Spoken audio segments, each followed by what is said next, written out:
Olá, pessoal. Aqui é a doutora Solange. Eu atuo na área da ginecologia e hoje vamos para mais um bloco de questões comentadas da ginecologia. O tema de hoje é um tema muito importante, tanto na prática clínica, pela sua grande prevalência, quanto em algumas questões de residência. Não é um assunto que é tão cobrado, mas quando tem questões, esse assunto são bem importantes você estar atento ao tema para a gente conseguir acertar essas questões. A gente está falando do câncer de mama, tá? Então, o câncer de mama é extremamente importante, né? Porque excluindo ali os tumores de pele não melanoma, ele ainda é o câncer de mama mais incidente em mulheres no Brasil, sendo mais prevalente principalmente no sul e no sudeste, de acordo com os últimos dados ali do INCA, tá? Por isso que é bem importante a gente conhecer ele e saber que é uma doença que a gente tem rastreio. Então, o câncer de mama, o rastreamento, ele vai variar de acordo com a sociedade que a gente está se guiando, né?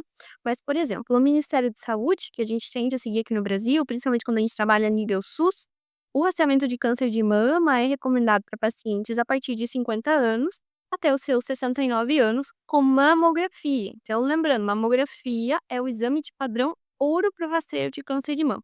Não é ultrassom, não é tomo, não é ressonância, é mamografia. Então, bem importante lembrar isso, tá? Mas algumas outras sociedades já vêm recomendado que se inicie o rastreio antes, como a Sociedade Americana de Oncologia, o Task Force, recomenda a gente começar esse rastreio já com 40 anos e não tem idade limite, tá? Isso lembrando de uma população geral que a gente está olhando. Claro, a gente vai ver ao longo das questões discutindo que existem populações que têm fatores de risco, e nessas populações a gente vai individualizar e começar um rastreio antes, tá? Então, uma breve lembrada ali, né, recapitular sobre câncer de mama. E agora a gente vai para as questões. A maior parte das questões que a gente vai ver nesse bloco são da NP. Então, aquela banca lá no Paraná, que são questões conhecidas por serem um pouco mais difícil, por terem rodapé de livro, mas não deixe isso te assustar da questão. Vamos entender o que que a questão quer da gente para a gente conseguir resolver. Então vamos começar. Nossa primeira questão, então, como eu comentei, é da NP. É uma questão de 2017 e diz assim: é indubitável que o tratamento adjuvante resulta em benefícios substanciais para uma boa parte das mulheres com câncer de mama inicial. Entretanto, relativamente pouca atenção tem sido dada à incidência e manejo da toxicidade tardia, sobretudo relacionada ao tratamento quimioterápico. Efeitos adversos que podem se manifestar muito tempo depois do tratamento devem ser reconhecidos e monitorados. Das alternativas abaixo, não seria correto. Então, já atenção aqui que a questão que é alternativa que está errada, tá? Então, antes da gente ler as alternativas, vamos relembrar um pouquinho desse conceito de tratamento adjuvante e tratamento neoadjuvante, tá? Então, quando a gente fala do tratamento de um câncer, falando especificamente agora no câncer de mama, a gente tem algumas modalidades de tratamento. Desde o tratamento cirúrgico, né, que existem alguns, desde o tratamento com químio, com rádio, com hormonioterapia, então existem alguns tratamentos. E a gente usar as palavras neoadjuvante e adjuvante se referem a algo que é feito antes ou após a cirurgia, tá? Neoadjuvante é aquele tratamento que a gente faz pré-cirurgia, então antes, ele é neo, tá? Já o tratamento adjuvante, como é o que a questão fala, são aqueles tratamentos como a quimio, a rádio, que a gente vai fazer pós-cirurgia. E aí existem inúmeros protocolos e drogas que a gente pode usar, tá? Quando a gente fala de quimioterapia especificamente, a gente precisa lembrar que a quimioterapia, ela é programada para agir naquele sítio do câncer, mas, querendo ou não, vai atuar em todas as células do corpo, né. Então, ela pode ser citotóxica para outros lugares. E quando a gente fala em mulheres recebendo quimioterapia, a gente precisa lembrar de conversar com essa mulher e se atentar que a gente pode ter influência ali nos ovários, por exemplo. Então, essa mulher, durante a quimio e pós-quimio, ela pode apresentar uma menorreia secundária, né? Falando ali das mulheres pré-menopausa, então não ter a menstruação. E isso pode evoluir, pode apresentar uma insuficiência ovariana precoce ou não. Pode ter, após esse período de amenorreia secundária, o retorno ali dos ciclos ovulatórios, da fertilidade. Então, isso é algo bem importante se lembrar quando a gente fala de quimioterapia em mulheres, e uma das coisas que a gente precisa conversar com essa paciente antes de iniciar uma QT, tá bom? Então, relembrado isso, vamos para as alternativas. Então, alternativa A. Falência ovariana prematura induzida pela quimioterapia é uma toxicidade importante para as mulheres na pré-menopausa.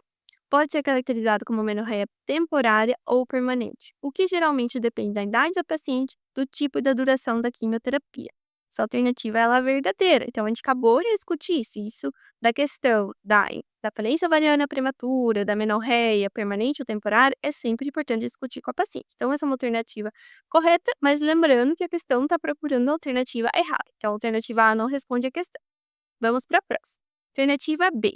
A etiologia da disfunção sexual é multifatorial, provavelmente refletindo não apenas a redução dos níveis de estrogênio, mas também o trauma psicológico do diagnóstico e do tratamento. Essa alternativa está verdadeira. Por quê? A gente precisa lembrar um pouco da resposta sexual feminina, tá? Então a gente sabe que diferente do homem, a resposta sexual feminina, ela é multifatorial. Claro, questões hormonais têm uma certa interferência nessa resposta sexual, no libido, né?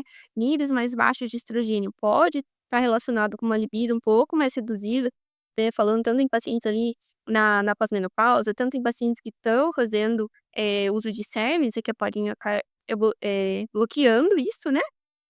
Mas, além do fator hormonal, os outros fatores da vida daquela paciente vão influenciar na libido. Então, desde como está a parte psicológica, como está a questão da autoestima, o seu relacionamento, o local em que ela está, então tudo isso acaba influenciando. Então, se você olhar o cenário de uma paciente que está passando por um tratamento de um câncer de mama, muitas dessas coisas elas estão sendo comprometidas e ela pode ter uma dificuldade nessa resposta sexual por aquele contexto de vida que ela está vivendo, tá? Então, a alternativa B correta também não responde a questão, tá? Alternativa C. É importante enfatizar que a ausência de menstruação não é equivalente à infertilidade, tá? Pacientes não devem engravidar durante o tratamento adjuvante. Essa alternativa também é correta. A gente já comentou sobre essa questão da menstruação, então ter uma menorreia ali naquele período não quer dizer que ela seja infértil, tá? E falando de gestação com câncer de mama, fazendo um parênteses aqui, claro, a gente recomenda evitar uma gestação durante um tratamento de câncer de mama, né, por todo o processo que aquela paciente tá passando, se ela tá fazendo quimioterápicos, a maioria pode ter ali uma influência, teratogênica, né, mesmo que a gente sabe que existem algumas QTs que a gente pode usar durante a gestação, não é recomendado a gestação ali durante o período do tratamento do CA de mama. Já depois que a paciente fez o tratamento, ela estiver em acompanhamento, ela pode engravidar e o fato dela ter tratado um CA de mama não vai influenciar no prognóstico daquela gestação, tá? Então essa alternativa ela é correta também, então não responde a questão. Próxima alternativa D. Em pacientes jovens, o risco de infertilidade deve ser sempre lembrado e discutido, né? Já falamos bastante disso, né? Então a alternativa correta também não responde a questão. E a última alternativa diz assim: gravidez depois do tratamento de câncer de mama está associado ao pior prognóstico. Errado essa alternativa, acabei de comentar. Então, eh, durante o tratamento a gente evita a gestação. Depois não vai mudar o prognóstico. Sendo assim, a resposta alternativa E é a que responde essa questão, porque ela estava procurando a errada mesmo, tá? Vamos para a nossa próxima questão. A próxima questão também é uma questão da MP de 2017, tá? Vamos lendo com calma e entendendo porque ela tem mais alguns detalhes de rodapé de livro aí, tá?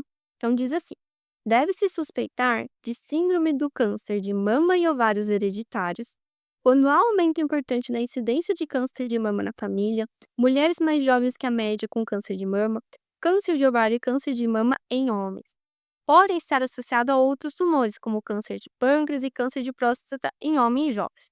A indicação de teste genético para o gene BRCA1 e BRCA2 não seria adequada para mulheres com.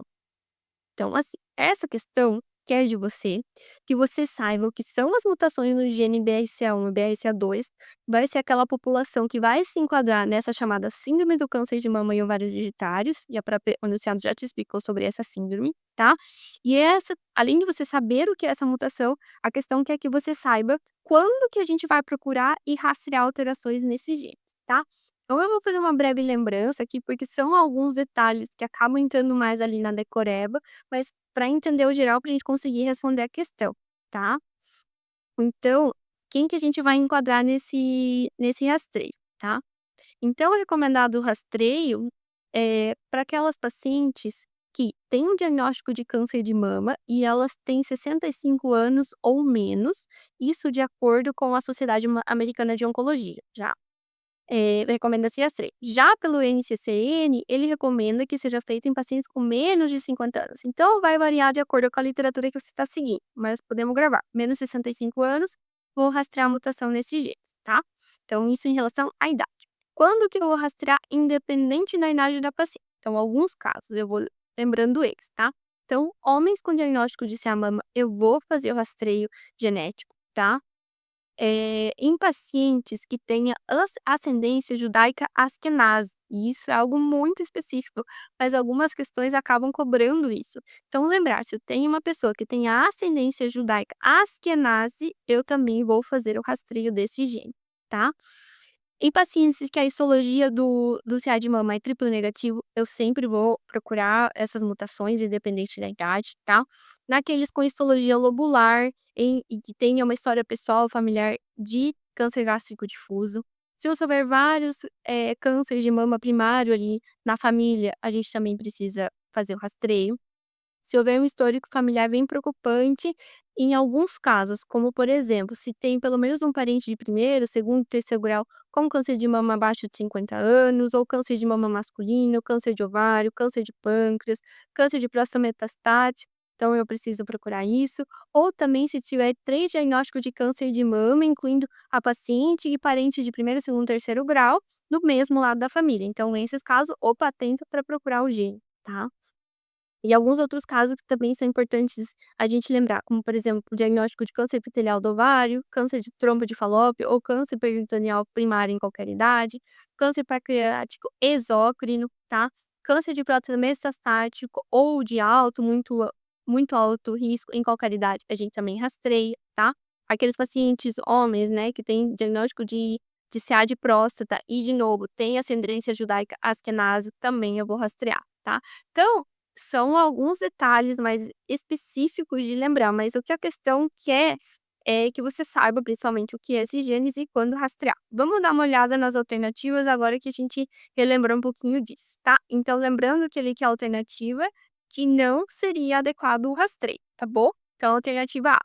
Câncer de mama com menos 45 anos, eu vou rastrear? Sim. Lembra que a gente falou? Menor ou igual que 65, rastrei, tá? Então não responde a questão. Letra B.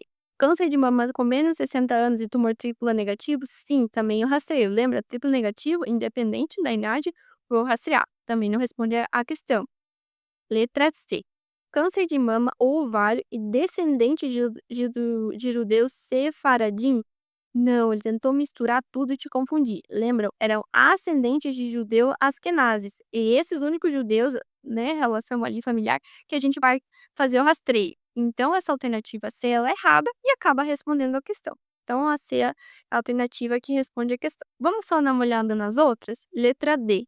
Câncer de mamas com menos de 50 anos e parentes próximos com CA de mama. Sim, a gente comentou. E famílias com câncer de pâncreas ou próstata agressivo, ou seja, um GLIS ou maior ou igual que 7, em combinação ou não de câncer de mama e ovário, também entrando naqueles detalhes familiares que a gente acabou comentando anteriormente, tá? Então, fica a letra C, a alternativa correta da questão. Parece que é um monte de detalhe, mas lendo ali com calma cada enunciado, a gente vê que, mesmo ali por exclusão, não sabendo essa questão dos judeus, a gente consegue responder essa questão, tá? Vamos para a nossa próxima questão. Essa nossa próxima questão, ela é uma questão um pouco mais chatinha, principalmente porque traz um texto em inglês e, na verdade, é basicamente uma interpretação de texto da porção do texto que ele vai trazer aqui pra gente. Então eu vou ler com calma pra gente ir entendendo e traduzindo também o que a questão quer da gente, tá?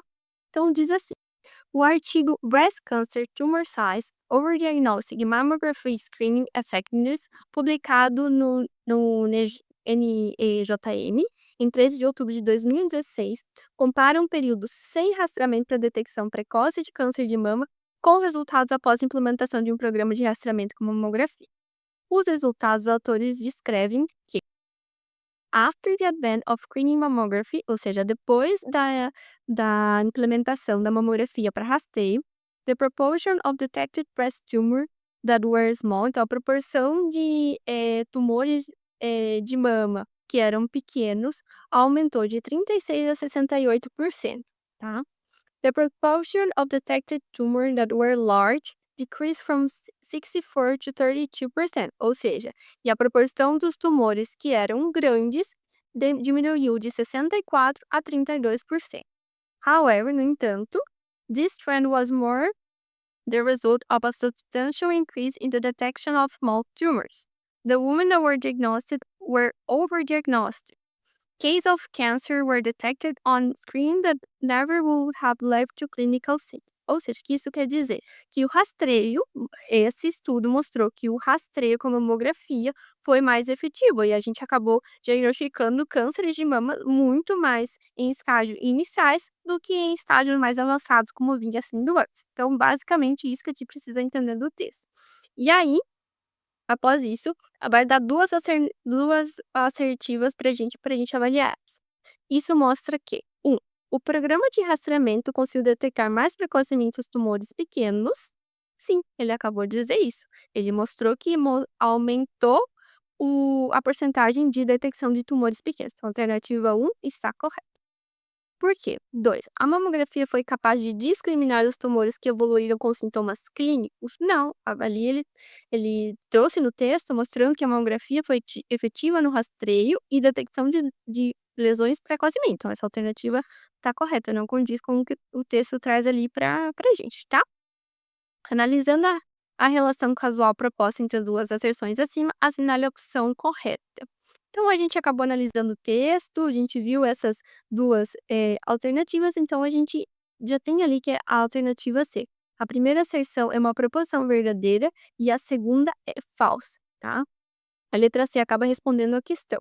Uma questão um pouco mais chata, exigia que o candidato entendesse um pouco de língua inglesa e fizesse uma interpretação de texto do trecho do artigo que ele acabou trazendo ali pra gente, tá? Então, sendo assim, alternativa C.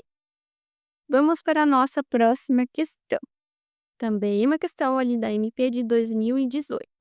E prestem bem atenção nesse enunciado, porque a gente já leu ele antes, mostrando que a banca repete e vai misturando ali as alternativas, tá? Diz assim: é indubitável que o tratamento adjuvante resulta em benefícios substanciais para uma boa parte das mulheres com câncer de mama inicial. Entretanto, relativamente pouca atenção tem sido dada à incidência e ao manejo de toxicidades tardias, sobretudo relacionados ao tratamento quimioterápico. Efeitos adversos que podem se manifestar muito tempo depois do tratamento devem ser reconhecidos e monitorados, com relação ao citado, o que não seria correto afirmar. A questão pegou o mesmo enunciado de uma questão que já existia, que inclusive foi a primeira questão que a gente fez, e mudou um pouquinho as alternativas, brincou com algumas palavras. Então, quando você está estudando por questões de prova, a gente entende como a banca tende a cobrar eh, alguns conteúdos, né, mas mesmo que ele repita a questão, a gente sempre fica atento que às vezes uma palavrinha ou outra é mudar, tá? Então vamos lá, a questão que é a alternativa correta, vamos ler. Alternativa A: é importante enfatizar que a ausência de menstruação é equivalente à infertilidade? Não, tá errado já essa primeira alternativa. A gente viu uma frase bem parecida naquela questão anterior, tá? Então lembrando que a ausência de menstruação, a paciente ficar em amenorreia, não quer dizer que ela vai ter uma insuficiência ovariana precoce. Isso pode ser uma amenorreia temporária, tá? Então, assim, a alternativa A já acaba respondendo a questão, e a alternativa correta para a questão, que está pedindo algo falso, tá? Mas vamos dar uma olhada nas outras só pra gente ver o que a banca fez, tá? Alternativa B: gravidez depois do tratamento de câncer de mama não está associado ao pior prognóstico. Essa frase é correta, a gente já comentou na questão anterior. E isso, inclusive, respondia a questão anterior, que falava que era pior prognóstico. Lembra? Não tem pior prognóstico, tá? Letra C. O estudo Poenze mostrou que o uso, né, do hormônio liberador do hormônio luteinizante, análogo durante a quimioterapia adjuvante, reduz o risco de falência ovariana. Verdadeiro, tá? Então, esse estudo Poenze foi um estudo bem importante, em que eles compararam mulheres que receberam a gozerelina, que são esse hormônio que ele cita, junto com a quimioterapia, teve 64% menos probabilidade de desenvolver insuficiência prematura do ovário, em comparação com aquelas mulheres que acabaram recebendo só a quimioterapia sem a gozerelina, junto, tá. Então, foi um estudo bem importante, teve ali uma prevalência estatística que realmente mostrou que usar os análogos junto com a quimioterapia acabou reduzindo o risco de falência ovariana. Então, essa é uma frase correta também, tá. E a alternativa D diz assim: falência ovariana prematura, induzida pela quimioterapia, é uma toxicidade importante para mulheres na pré-menopausa. Pode ser caracterizado como uma amenorreia temporária ou permanente, o que geralmente depende da idade do paciente, do tipo e da duração dessa. Também é uma frase correta. Essa frase está idêntica à que tinha na outra questão, tá? E por último, vamos dar uma olhada na letra E também? Diz assim: a cardiotoxicidade por antracíclicos pode ter forma aguda ou subaguda. No entanto, na maioria dos casos, são de instalação tardia, mais de um ano após a conclusão do tratamento, tendendo a ser irreversíveis e relacionados à dose cumulativa de antracíclicos administrada. Essa frase é uma alternativa correta também. Os antracíclicos são um grupo de quimioterápicos que, como por exemplo, é a doxirubicina, também chamada de quimioterapia vermelha, tá? Que acabam afetando a função cardíaca, principalmente por meio de um mecanismo que envolve ali a formação de espécies reativas de oxigênio, que induzem apoptose e fazem dano do DNA local. Então, é uma droga que pode ter uma cardiotoxicidade tanto ali naquele momento mais agudo, tanto quando há um cenário mais a longo prazo, tá. Então, essa questão até da doxirubicina relacionada com a cardiotoxicidade é, às vezes, muito cobrada em outras questões de residência, então trouxe isso só pra gente relembrar, tá. Então, aqui respondi a questão era a letra A mesmo, tá bom. A próxima questão é uma questão da ANP de 2018, e diz assim: em relação ao uso concomitante de drogas inibidoras da CYP2D6 e tamoxifeno, um clássico estudo retrospectivo mostrou que mulheres tratadas com tamoxifeno na adjuvância e que receberam concomitantemente drogas inibidoras da CYP2D6 tiveram maior risco de recorrência de mama. Dos abaixo são considerados inibidores fortes da CYP2D6, com exceção de. Essa questão é clássica, isso é muito cobrado quando se fala de uso de tamoxifeno com outras drogas. Isso é importante e saber, inclusive, para a nossa prática clínica, porque muitas das pacientes estão ali no tratamento adjuvante, né, depois ao longo dos anos ali no usando do tamoxifeno, podem ter outras comorbidades associadas, inclusive aquelas relacionadas à saúde mental. Então, prescrição de drogas como duloxetina, paroxetina, fluoxetina, elas são muito comuns na prática clínica, principalmente por drogas estarem mais disponíveis no SUS, como a fluoxetina. Então, precisa se saber para a prática clínica. Não posso prescrever essas drogas que inibem o citocromo CYP2D6 para as pacientes em uso de tamoxifeno. E são 4, 3 obviamente mais que a gente lembra, mas 4 aqui para a gente responder a questão. Fluoxetina, duloxetina, paroxetina e bupropiona, eu não vou prescrever para essas pacientes, porque eu vou acabar interferindo na ação ali do tamoxifeno, tá? A questão aqui quer saber qual que não faz parte dessas drogas. Então, fluoxetina, duloxetina, paroxetina e bupropiona, que são a alternativa A, B, C e D, não posso usar junto com tamoxifeno. Quem não faz parte desse grupo é o escitalopram. Então, a letra E acaba respondendo a questão. Mas isso é bem importante, claro, a gente tá falando de questão de residência, mas algo muito frequente na prática clínica que sempre tem que ficar atento, tá? Vamos para a nossa próxima questão, que é a última desse nosso bloco, tá? Essa questão é uma questão da Unirio, de 2017, e diz assim: em relação ao rastreamento de câncer de mama, pode-se afirmar exceto. Então, a gente deu uma pincelada ali sobre a questão do rastreio, né, no início da aula. Então, lembrar que o exame padrão ouro que a gente vai utilizar é a mamografia, tá? Seguindo pelo Ministério da Saúde a partir dos 50 anos, com mamografia a cada 2 anos, tá? Se for considerar outras sociedades a partir dos 40 anos, também mamografia a cada sociedade. Sobre resultados que eu posso ter na mamografia, vamos relembrar um pouquinho. Eu posso ter uma mamografia que vai receber uma classificação chamada BIHATS, que é uma convenção mundial para fazer estadiamento ali de resultados na mamografia, tá? Posso ter BIHAT do 0 ao 6. BIHAT 0 é aquele exame que é inconclusivo. Ou mama muito densa, a mamografia não conseguiu definir ao certo se teve uma alteração ou não. Esses exames, quando vem com o BIHAT 0, a gente precisa complementar com outro, como o ultrassom de mamas, tá? Então, lembrou, BIHAT 0 eu vou pedir ultrassom de mamas, tá?